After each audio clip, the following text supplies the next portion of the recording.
February 14th, 1927, 2:34 p.m. Provincial Road 6, 89 kilometers north of Winnipeg, Manitoba. Temperature minus 38 degrees Celsius. Victor Petrov can see the smoke, black, rising straight up in still air approximately 3 kilometers ahead. Another vehicle fire. He's driving a 1925 Ford Model T truck. 4-cylinder engine, 20 horsepower, maximum speed 72 kilometers per hour on good roads. This isn't a good road. This is a dirt track carved through muskeg and forest, frozen solid in winter, impassable mud in spring, the only connection between Winnipeg and the northern settlements. Time for months. Carrying 2,400 homesteaders who arrived in Manitoba between 1924 and 1927 chasing promises of free land. He's 41 years old. Ukrainian immigrant. Arrived 1923. He's made this drive 23 times hauling supplies to his homestead near Ashern. Lost 2 friends to this road. Seen 11 wrecks. Pulled 4 families from burning vehicles. The smoke ahead means someone needs help. But stopping means risking his own supplies, his own schedule, possibly his own life.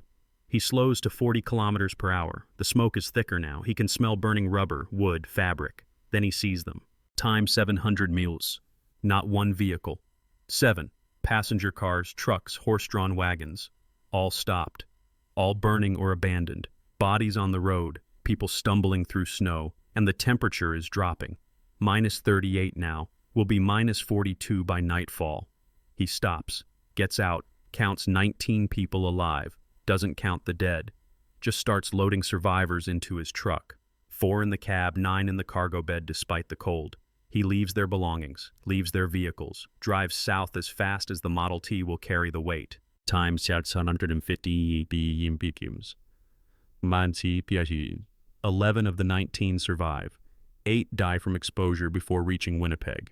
This is February 1927. By December, Provincial Road 6 will have claimed 87 more lives. By 1930, the total will exceed 600. They called it the Homesteaders Highway. Settlers called it something else, Suicide Highway. And the death toll wasn't from accidents. It was from a transportation system designed to fail. The problem started in 1919. World War I ended. Canada had 300,000 returning soldiers needing work and land. The federal government had a solution, Western settlement.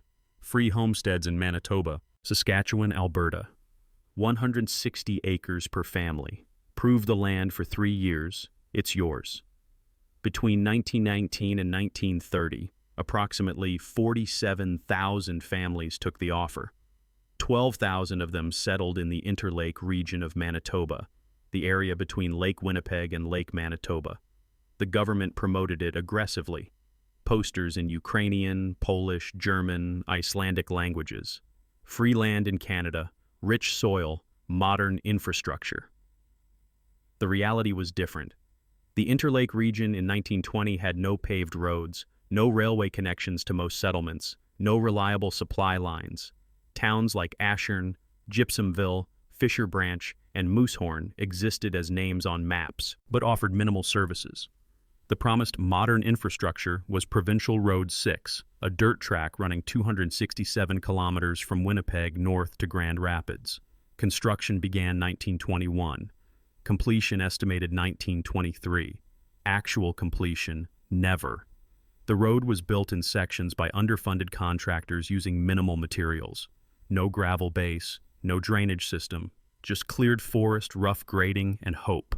In summer, the road became impassable mud. In winter, it froze into rutted ice. Spring and fall meant sections completely washed out or buried in muskeg. But it was the only connection. Settlers had no choice. Supplies, mail, medical care, everything came via Provincial Road 6. And the government kept sending more settlers without improving the road. The deaths started in 1922. First documented fatality, Johann Schmidt, age 34, German immigrant, froze to death December 3, 1922, when his truck broke down 47 kilometers from nearest settlement. He was found 3 days later, 200 meters from his vehicle, dead from hypothermia. He tried to walk for help, made it 200 meters in minus 41-degree weather before his body shut down. Second death, Mary Kowalski, age 28, Polish immigrant, died January 17, 1923, when her wagon overturned crossing a frozen stream. The ice broke. She drowned. Her 3 children, ages 2, 4, and 7, froze to death beside the overturned wagon waiting for rescue that arrived 14 hours too late. Total deaths from that single accident, 4. By 1924, the pattern was clear. Provincial Road 6 killed people through vehicle failures, weather exposure, drowning, fires, and medical emergencies where help couldn't arrive in time. The Manitoba provincial government documented 34 deaths in 1922, 52 deaths in 1923, 79 deaths in 1924. The road wasn't just dangerous, it was a systematic death trap. The settlers knew it. Letters sent to Winnipeg newspapers in 1924 described conditions. Road is death sentence for families attempting to reach homesteads. No maintenance, no emergency services. Government promises infrastructure, then abandons us to wilderness. One letter from Jacob Einarsson, Icelandic settler, described finding a family of 5 frozen in their vehicle, dead for approximately 4 days before anyone found them. Their car had broken down. They'd burned everything combustible trying to stay warm, ran out of fuel. Timelet 800 feet, froze to death together. The government's response was to send more settlers. Between 1925 and 1927, another 4,800 families arrived in the Interlake region. The road capacity didn't increase, maintenance didn't improve, the death rate accelerated. 1925, 94 documented deaths. 1926, 118 documented deaths. 1927, 167 documented deaths. Those numbers are confirmed fatalities. Bodies found, deaths investigated, names recorded. The actual toll was higher. Entire families disappeared. Vehicles found abandoned with no trace of occupants. Time 900 miles. Graves marked only with wooden crosses and dates. The unofficial estimate from local clergy who performed burials, 200 to 300 additional deaths between 1922 and 1930 that were never officially documented. The causes of death varied, but followed patterns. Vehicle fires, 87 confirmed deaths. Settlers driving trucks and cars with fuel systems that leaked gasoline. One spark from engine, from friction, from desperate attempts to start fires for warmth. Vehicles became death traps. Survivors described seeing vehicles explode, watching families burn, unable to help because there was no water, no equipment, no training. Exposure and hypothermia, 2 and 14 confirmed deaths. Travelers stranded by breakdowns, weather, road conditions. Manitoba winter temperatures regularly dropped below -40. Survival time in those conditions, 30 minutes to 2 hours depending on clothing and shelter. Most settlers wore inadequate winter gear. Most vehicles offered minimal protection from cold. When vehicles stopped, people died.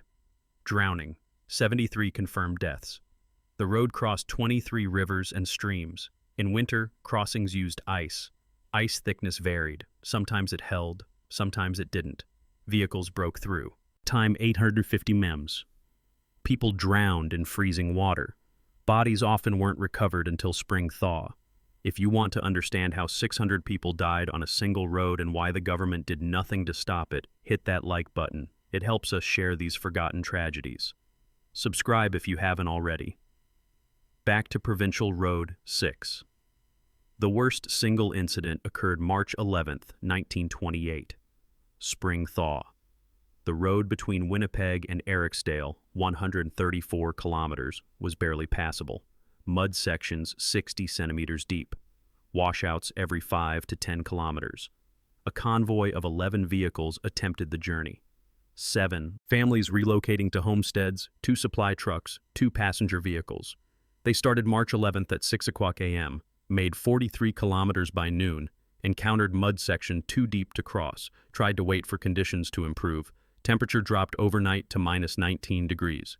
Vehicles couldn't keep engines running. Fuel consumption too high, supplies too limited. By March 13th, 3 vehicles were out of fuel. By March 14th, all vehicles were stranded. By March 15th, people started dying. First deaths, 2 children, ages 3 and 5, hypothermia during the night of March 14th. Their parents burned truck seats, interior fabric, tried to keep them warm, wasn't enough. Second deaths, elderly couple, ages 67 and 64, hypothermia and exhaustion. March 15th morning. Third deaths, 3 adults attempting to walk to Eriksdale for help, approximately 91 kilometers. They made it 8 kilometers before exposure killed them. Rescue arrived March 17th, 6 days after the convoy started. Total deaths, 14 people. Total survivors, 33. The survivors lost extremities to frostbite, 8 amputations, mostly fingers and toes. The official investigation concluded. Inadequate road maintenance and absence of emergency services contributed to fatalities. Recommend improved infrastructure. No infrastructure improvements followed. The deaths continued. 1928, 142 documented deaths. 1929, 98 documented deaths. 1930, 67 documented deaths. The decline in 1929 to 1930 wasn't because the road improved. It was because settlers stopped coming. Word spread. Letters sent to families in Ukraine, Poland, Germany, Iceland warned, "Do not come to Manitoba. The road kills. The government lies. Stay in Europe or go elsewhere." Immigration to the Interlake region dropped 73%. Time saws 350 between 1928 and 1930. The homesteader program that attracted 12,000 families between 1919 and 1927 attracted only 900 families between 1928 and 1932. The survivors called it the awakening, the moment when potential settlers learned the truth and stopped believing government promises. But 600 people were already dead. 600 confirmed deaths between 1922 and 1930. Another 200 to 300 estimated unconfirmed deaths. On a road that was supposed to bring prosperity, settlement, and modern infrastructure to Manitoba. The government finally acted in 1931, not because of deaths, because of economics. The Great Depression hit. The homesteader program stopped attracting settlers. The political value of Western settlement collapsed. Provincial Road 6 became economically irrelevant, but maintenance costs remained. The solution? Abandon it. Sections of Provincial Road 6 were officially closed in 1932. Maintenance ceased. Settlers were informed they were responsible for their own transportation infrastructure. The road decayed rapidly. By 1935, most sections were impassable even in winter. The communities that depended on it, Ashern, Gypsumville, Fisher Branch, Moosehorn, became effectively isolated. Its population declined. Homesteads were abandoned. Families left. The road existed in deteriorating state until 1954.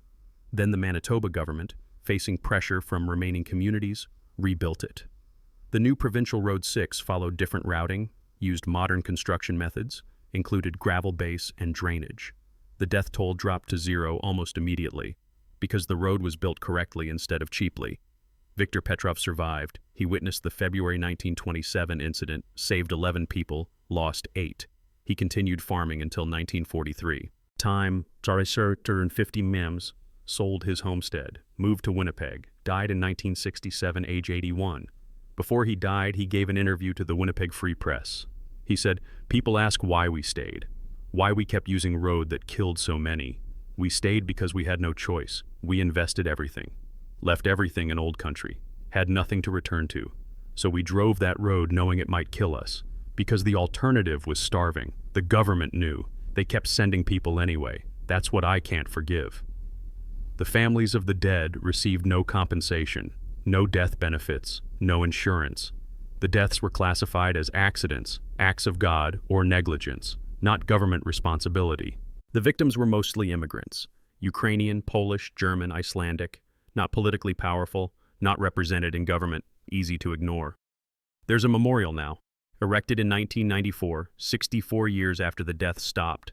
Small stone marker in Eriksdale, lists 387 names, not 600, not the full toll, just the names that could be confirmed from church records, burial registers, newspaper accounts.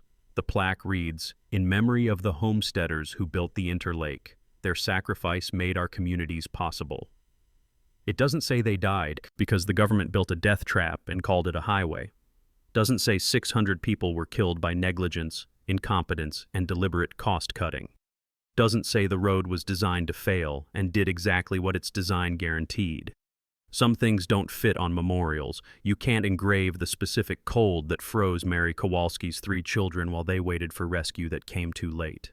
You can't memorialize the calculation that decided immigrant lives were worth less than proper road construction. You can't capture the moment when a father burns his truck seats trying to keep his family alive, knowing it won't be enough, but trying anyway. But here's what remains. Between 1922 and 1930, the Manitoba government operated a road that killed approximately 600 people through systematic neglect.